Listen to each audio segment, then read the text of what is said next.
Estamos no ar, meu camarada, meu caro irmão, mestre Brucutu. Boa tarde pra Salve, você. mestre. Eu posso fazer uma pergunta Pode, meu para irmão, você, para o claro. Brucutu, para o senhor e para Brucutu. Mande, mande.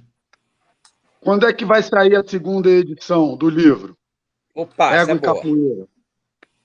Boa questão. Já houve uma correção, eu já fiz a correção do livro Ego e fiz uma ampliação, uma leve ampliação. A conversa é a mesma, só está o português melhor, mas eu acrescentei duas questões que é muito importante, principalmente uma para a questão capoeirana, que vai em psicologia se denominar de transferência. O que a transferência é?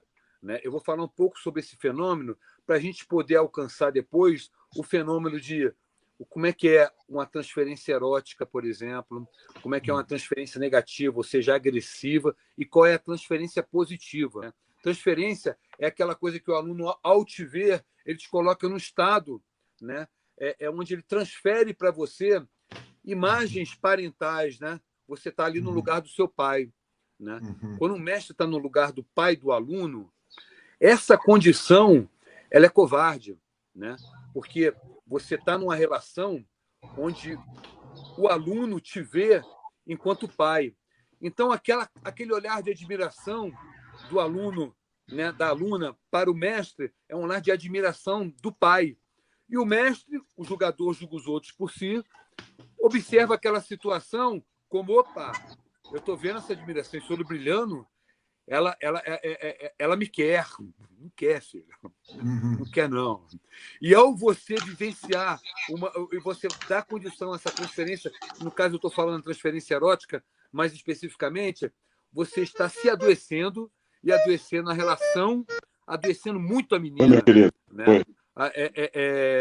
Isso não cabe na capoeira, é a hora de. Chegou Como é que a aí? gente vai tocar? Como é que a gente vai tocar um assunto desse na capoeira? Pelo lado técnico. Então, fiz um apanhado para colocar lá nas notas complementares. Tá? Nem todo mundo vai absorver aquilo ali, mas há um processo de aquisição dessa informação que ela é um pouco refinada. A partir do momento que você pega e faz uma transferência, aceita uma transferência erótica, você está entrando no lugar do pai, ela não está se relacionando com o mestre, com a figura, o Sérgio, no caso eu, não está se relacionando com o Sérgio, ela está se relacionando com a imagem do pai que ela depositou, que ela transferiu para você. Né? E veja bem, não dá, né? Isso é Então, muito sério, isso é muito sério. do lado também do mestre, Vai. está casando com sintomas, está se envolvendo com sintomas, Não, então não. a não ser Tranquilo. aqueles casos, Toma cuidado com a inclusive, sua vida. onde há o amor estabelecido, que pode acontecer entre mestre e aluno. E aí há o casamento, mas aí o patamar é outro, não uma coisa de uma imposição de uma doença, né, de uma relação doentia, mas uma ocasião que duas almas se encontraram numa questão vertical que se horizontalizou. Né? Uma relação de transferência onde a pessoa se permite a transferência erótica, a relação ela vai se manter vertical, ela não vai se horizontalizar. Ô, Brucutu, existe também a intencionalidade, né? Algumas pessoas criam essa situação intencionalmente, que é muito mais perigoso ainda, mais grave. Covarde. Covarde. E aí nós temos que tocar nesse assunto. Eu vejo que tem pessoas que foram, né? A gente sabe que surgiram, estão começando a surgir questões de assédio moral com mulheres, né? Questão covarde, né? E é preciso a gente falar, porque antigamente talvez exatamente, mas tá cheio. Na hora que você compreende o que está por trás disso daí, que é a aluna te olhando enquanto transferência da imagem do pai, né? E você se utilizar dessa relação para sexualizar e perverter a relação, aí você perverte a relação e aí você perverte ela, inclusive, você está adoecendo ela e assim o cara já está doente, né? E é uma relação covarde. Então nós temos que falar isso com franqueza e honestidade, porque é algo complicado, complexo. Então vamos tocar nesse assunto de uma forma bem por isso que eu fiz questão de ampliar ele para isso. Exatamente. Didática. Né? Pois não. Esse tema importantíssimo, né, complexo, ele vai ser abordado no próximo livro. Não, o livro ele vai se manter, ele vai se transformar agora. É o Vai seguinte, mestre. Vai ter uma segunda edição ampliada, é isso. Exatamente, revisada e ampliada. O que é importante, a gente tem que enfocar. A grande questão é saber como que a gente enfoca isso para a gente poder não entrar, por exemplo, com uma pedra na mão, entendeu? Numa sala cheia de gente com metralhador. Claro. Dê licença. Eu acho que tem um aspecto que vocês, nesse livro fantástico que vocês estão abordando, a complexitude, o conjunto das coisas que vocês estão abordando, tem uma discussão que eu acho que seria interessante adicionar, chamada o caráter do mestre. Entendeu? O caráter, entendeu? Isso está sendo uma coisa que é preciso ser discutida, entende? Porque o jeito leva essa permissividade para a transferência, com todo respeito, porque você é um psicólogo, você é um profissional doutorado na área, mas evidentemente que o assunto é um assunto que permeia o assunto de humanidade, e obviamente que eu tenho alguma notícia dele. Então, veja só, eu acho que essa autoridade simbólica que a pessoa, que o discípulo ou o aluno, ainda aluno ou aluna, né, ou seja, ainda sem o brilho do conhecimento, etc., para entrar no discipulado, percebe no mestre, e ali esteja a figura do pai distorcido, essa coisa vai acontecer a partir da falta de caráter, entendeu? Eu não me lembro, a primeira vez que eu vi o mestre Bimba foi em 1949. Nesse mesmo dia eu vi o mestre Pastinha. A partir daí, o meu contato, porque foi a instalação nossa em Salvador, a partir daí o meu contato com a capoeira foi total, porque nós saímos do sertão para entrar no campo do corta-braço, ou seja, no colo da liberdade, entendeu? Onde estava a capoeira, etc, etc. Não tenho notícia de um caso, para dizer assim, não, fulano, não tenho. Era melhor do que hoje? Eu não sei, mas havia uma referência ética e moral, entendeu? Muito mais castiça nesse sentido. Então, o caráter que as pessoas desenvolviam nesse sentido era dessa paternidade, mas não doentia. Forma nenhuma. Você tinha certeza tranquila de que você podia se aproximar de um mestre mais velho e ser abrigado, se não como um filho, talvez como um sobrinho ou como um afilhado. De maneira direta, até porque a tradição africana, e aí tem a tradição africana verdadeira, tem os verdadeiros pais da capoeira, que são os tios, onde tem a figura antológica do tio Ajaí, que é uma figura que não é falada, e com hora dessa vou render uma conversa sobre isso, que é importantíssimo, entendeu? Você ter essa figura que substitui o pai, sim, até porque as senzalas não permitiam um pai permanente, em si uma maternação inevitável, estupral, obrigatória, etc., etc., para criar gado humano, né? Então, a figura da maternação era inevitável, era uma figura administracional, era uma figura o tempo inteiro sob uma pressão enorme de todas as ordens, entendeu? Mas a presença paterna, Brucutu, era praticamente zero. Quem ficavam eram os tios. Que tios eram esses? Eram os mais velhos, que não tinham condição de ir para o eito para trabalhar. Esses é que traziam os costumes, esses é que traziam as tradições, esses é que traziam os falares, esses é que traziam o imaginário e, consequentemente, o conceito da paternidade saudável. Não é a paternidade idealizada, é a paternidade possível dentro de uma situação de total destruição da estrutura familiar, desde a porta do esquecimento, lá na África, até a chegada na costa do Brasil. Então, essa paternidade que você está discutindo aí, e que possa, na transferência, ser uma coisa doentia, ela não existia dessa forma. Exatamente. Entendeu? Ao contrário, eu não me lembro de um episódio. Atualmente, sim,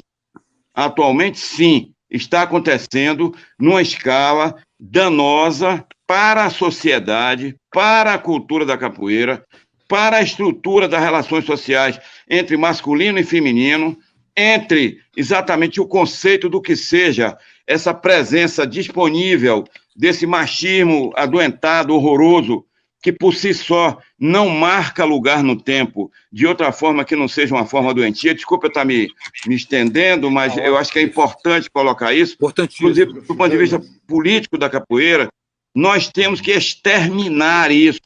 E vocês que estão discutindo o comportamento na capoeira, desculpe a ênfase, mas vocês têm a obrigação de puxar esse assunto. Entendeu? Esse assunto é saudável a ser puxado. Entendeu?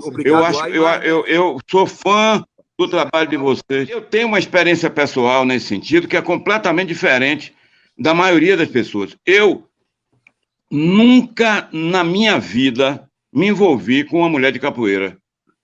Parece brincadeira um negócio desse. Também. Entendeu? No meio do ambiente, desde menino, etc. Da dança, eu tenho filhos. Entendeu? Eu tenho filhos com várias mulheres, tenho filhos com mulheres de dança, mas de capoeira eu nunca tive um alô íntimo, nada, nunca. Sabe por quê? Porque eu aprendi com os velhos tios, entendeu? Exatamente. Quem é aquela dali é a filha do mestre Mané Roque. Quem é aquela dali é o filho do velho João Ladeira. Entendeu? A tijupina mais linda do mundo. Quem é testemunha disso para mim? Mestre Bimba. Entendeu? Que chamava atenção o fato de eu pintar, bordar e tripudiar, entendeu? E ele, que era uma pessoa castiça, mas tinha 4 mulheres, ele estava obedecendo a uma princípio do universo etnológico que lhe permitia isso. Sim, senhor. Aí tem uma neta dele, é importante que esteja ouvindo, porque ele tinha essa natural permissão psicossocial de ter essa família agregada. Eu conheci poucas pessoas na minha vida que tivesse um conceito familiar tão saudável, tão amoroso e tão conjunto como o mestre Bimba. Eu não me lembro de uma vez ele olhar errado para uma madrinha de qualquer formando. Não me lembro dele olhar errado para uma pessoa. Eu andando com ele na rua, andei muito com ele na rua, entendeu? Na hora do intervalo do quilo, depois do almoço, não me lembro de uma vez assim, não tinha. Ele falava comigo, do ponto de vista do que eu... Olha lá você, presta atenção, não sei o que, tal, que ele sabia que eu era menino pintão, entendeu? Então, pai aos 15 anos de idade, não era um menino qualquer, entendeu? Então, ele sabia do que estava tratando. Então, hoje, as pessoas perderam esse tipo de limite, e é exatamente onde você está tocando. Sim. É exatamente no momento dessa transferência que está acontecendo essa permissão concedida por quem? Só pode ser pela patologia psicossocial. Exatamente. Patologia também. Entendeu? Só pode ser pela patologia. Sim, mas essa doença tem remédios. Remédios jurídicos, tem remédios que funcionam muito bem nesse sentido, entendeu? E, claro, tem remédios psicológicos, tem remédios psiquiátricos e assim por diante. Eu vou fechar. E traz essa coisa para um campo do desrespeito, tem 2 caminhos. O primeiro é a lei. O segundo remédio é o tratamento psicossocial a partir das terapias que você sabe melhor que eu. E tem uma terceira, então, mestre, se me permite.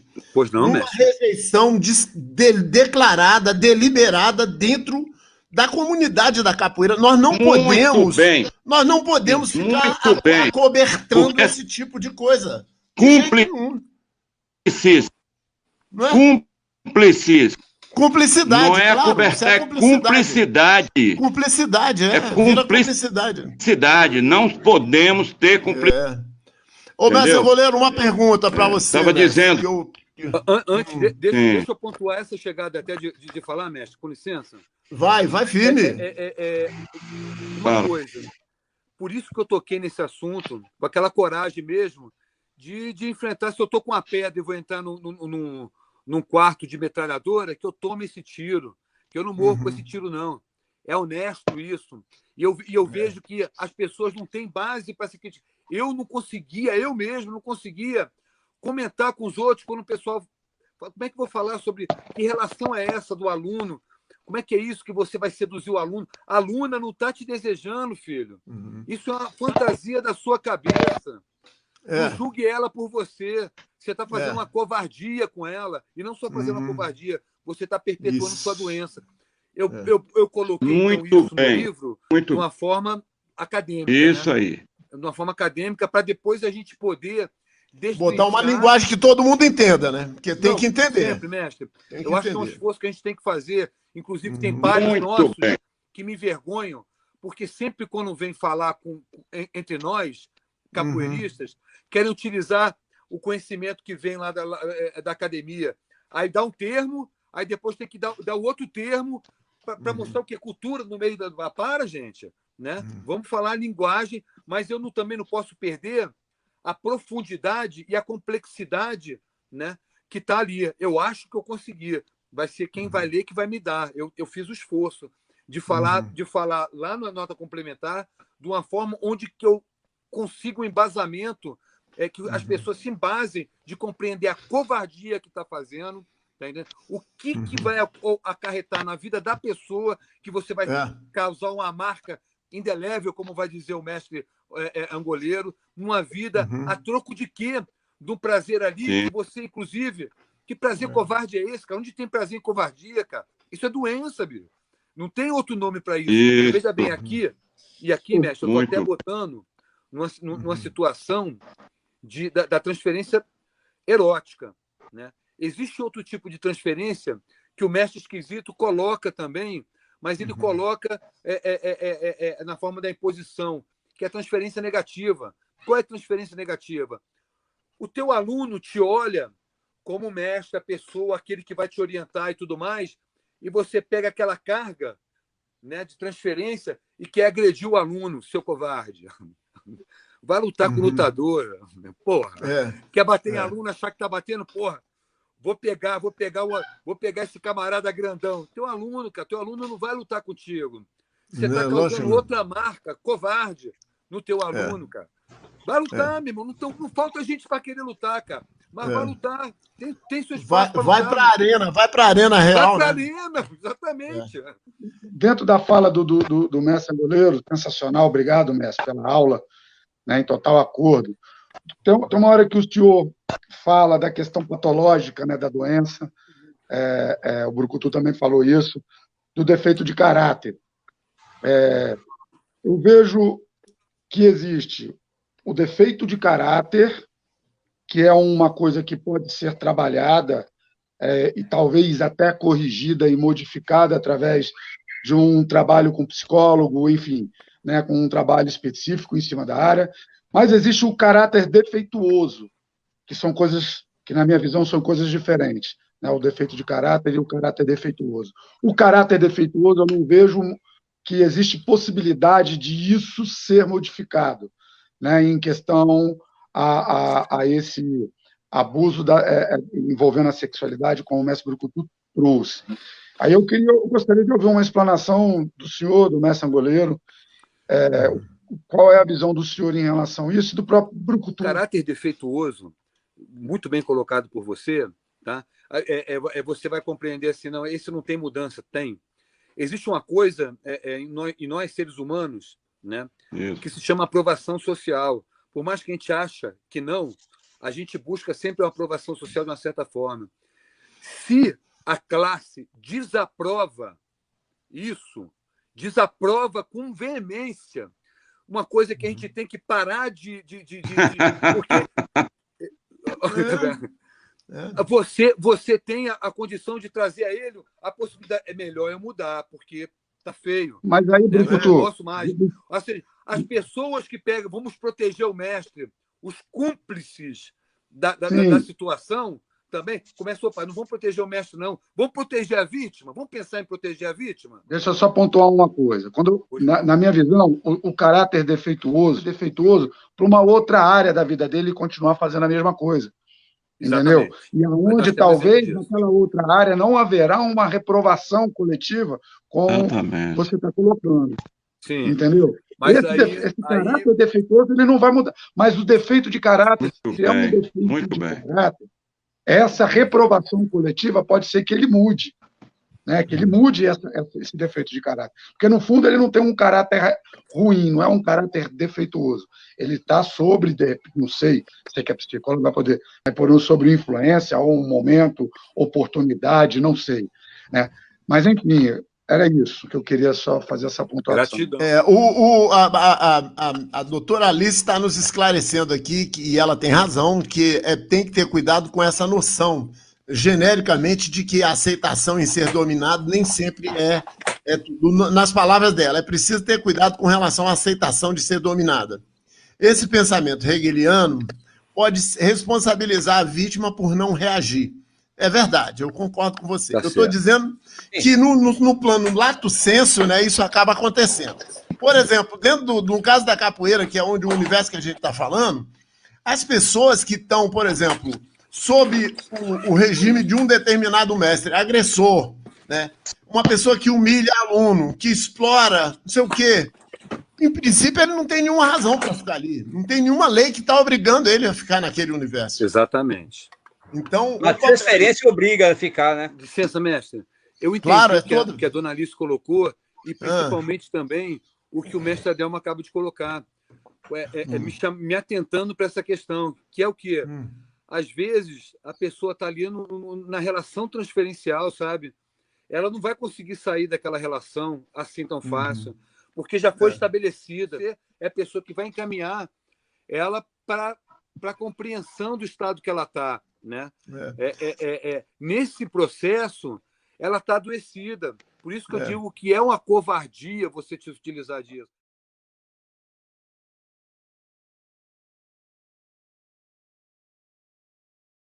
Criminoso. É aquele negócio, né? Tem um movimento aí dentro de um determinado movimento, eu acho que político, inclusive, de extrema esquerda, né? Que prega um pouco essa linha de que todo mundo tem que ter a possibilidade de ser tratado, de ser curado, não sei o quê. E, na verdade, a gente sabe que muitas vezes isso não é isso. A maioria das vezes se trata de uma espécie de vício social. Existe um cúmplice qualquer por trás desses movimentos, né? E esses cúmplices, muitas vezes, pais, mães, parentes, amigos, colegas, acabam acobertando essa coisa equivocada de que se trata de uma pessoa com um problema psicológico que precisa de atenção, né? Vamos pontuar que está o nosso mestre Tabosa conosco. Opa, bem-vindo. Estou ouvindo. Uma discussão muito bonita, muito boa, pertinente ao todo um processo que os capoeiristas precisam, né? Perfeito. E aí, saudando o nosso mestre Adelmo, já vi aí, nosso mestre Etienne, nosso mestre Angoleiro, nosso mestre Brucutu e você, nosso mestre Esquisito, para dizer que realmente esse é um trabalho muito bom que vocês estão fazendo e precisa melhorar nosso coletivo mesmo. E está numa oportunidade ímpar para isso acontecer. Mas eu acho que é um momento, é a hora que começa a ter esse entendimento de fazer. Vocês estão fazendo. Isso é bom E vocês estão mexendo, claro, numa casa de vespeiro que tem que ter fundamento. E vocês são as pessoas que têm esse fundamento para levar isso adiante. Obrigado, mestre. Obrigado. Muito bom ter você com a gente, mestre. Muito bom mesmo. Viu? Sempre. Muito bom mesmo. Sempre. No rolê dessa emboscada que vocês pegaram a Adelmo, mesmo assim, na hora que eu levantei, fui laçado. Mas com um grande prazer, porque estou diante de vários amigos, já de longa data, e pessoas que realmente eu considero no meu coração, na minha vivência, que são vocês. E estou também sempre aprendendo cada vez mais, mesmo com essas lives, que é o nosso instrumento moderno, isso faz com que a gente esteja sempre atuando, pensando, para não cair nas esparrelas da vida e das rasteiras da capoeira. Muito obrigado pela oportunidade que tive, mesmo tendo sido rápido. Que isso, Bacana. mestre. Obrigado, mestre. Obrigado. Eu vou fechar agora pontuando algumas coisas. Primeiro, deixar claro para todo mundo que tem um livro, né, que essa segunda edição revisada e ampliada vai ser ofertada para quem tem o primeiro livro, com certeza, tá? Em versão e-book. Pontuar também, eu acabei que não falei, que eu só falei na transferência, eu adicionei também o papel da resistência, e aí na próxima live a gente vai entrar com essa coisa do que seja resistência, que é o quê? A pessoa resiste em compreender os aspectos negativos de si, o ensinamento que o mestre está querendo passar. Eu vou tocar também nesse assunto. Agora, o que ficou de um aprendizado que passou, mas eu peguei, o senhor até pontuou, mestre esquisito, que essa coisa que está absurda na capoeira de hoje em dia, sabe? São poucas rodas que conseguem manter esse respeito de quem está vindo, você poder jogar e ter um diálogo, né? Que seja um diálogo de 1 ou 2 minutos, que está tudo bem, para nós ter um diálogo, mas um diálogo de 2, 3 segundos, a gente está imitando algo que está acontecendo na sociedade, que é o quê? Essa relação líquida que a gente está, né? As redes sociais vieram para estabelecer novos padrões, novos status de troca de informação e de ser e de estar no mundo, mas também está gerando essa, como vai dizer Zygmunt Bauman, né? Essa relação líquida. E aí você vê isso acontecendo na própria roda, né? Você entra para jogar, oi, quando você entra, você está, oi, vamos jogar, aí o outro já está dando tchau. Deu armado, outro já comprou, e outro comprou. Basta vir uma visita, tem uma roda onde tem bastante gente boa, que você vê isso. Então a gente está assimilando isso, talvez seja vamos conversar isso na próxima live também, mestre, que talvez isso seja mais algo para a gente poder contribuir e pontuar, né? Porque a ideia desse projeto é justamente isso. Por meio dessa live, a gente encontrar informações e direções para a gente poder aprofundar. E eu acho que essa instantaneidade que está nas relações sociais de hoje em dia, essa superficialidade e instantaneidade, ela está sendo passada para a roda. Há do mestre ter o pulso de compreender isso, e há da gente compreender que quando você tem isso, você está matando a capoeira. Não tem capoeira se não tem uma conversa, um diálogo, né? Eu vi situações de roda que eu vou deixar claro para falar, não tem problema nenhum. Exemplo, quando a roda da República, o pessoal da República foi para a roda lá do Mestre King, meu querido Mestre King do Rio de Janeiro, muita gente boa de capoeira, inclusive estava lá o Mestre Badog também da Bahia, era muita gente boa, foram 3 horas de roda e não teve um jogo. Eu não vi um jogo. Agora mesmo, quando veio também a roda da República, o pessoal da República agora para o Mestre Cal, porque o Mestre Cal teve alguns jogos, porque o Mestre Cal teve o pulso para ver um sistema. É vergonha. O Mestre Cal teve que se aborrecer um absurdo para poder fazer com que as pessoas tivessem o respeito pelo jogo, né? E isso é uma coisa... mas isso porque ele teve que se aborrecer muito mesmo. Mas mesmo assim, eu, por exemplo, joguei 2 segundos com cada um. Onde é que tem um jogo aí? Não teve jogo. Pelo menos eu... Essa é a minha bandeira, a minha questão agora. Eu sou muito revoltado. Eu não vou para a roda assim, não ando, não jogo. Então, mestre, a gente tem que pontuar isso. De repente, vamos fazer isso a 4 mãos até que é justamente mostrar o que está acontecendo na sociedade. Basta a gente observar, reconhecer que, inclusive, essa coisa da resistência que eu trazia. Olha, se você não aceitar o monstro que está perto de você, você não vai transformar, você não vai mudar ele. Então vamos olhar que a gente está deixando que essa instantaneidade, essa ansiedade, né, venha... Ansiedade, né? Eu chamo mais de ansiedade. Exatamente, pô. Eu vejo, inclusive, que quando a pessoa tiram ela do jogo, por exemplo, ela fica indignada. Aí, por eu jogando com um camarada de fora, né? Ele veio aqui para conversar com a gente, vamos jogar com ele.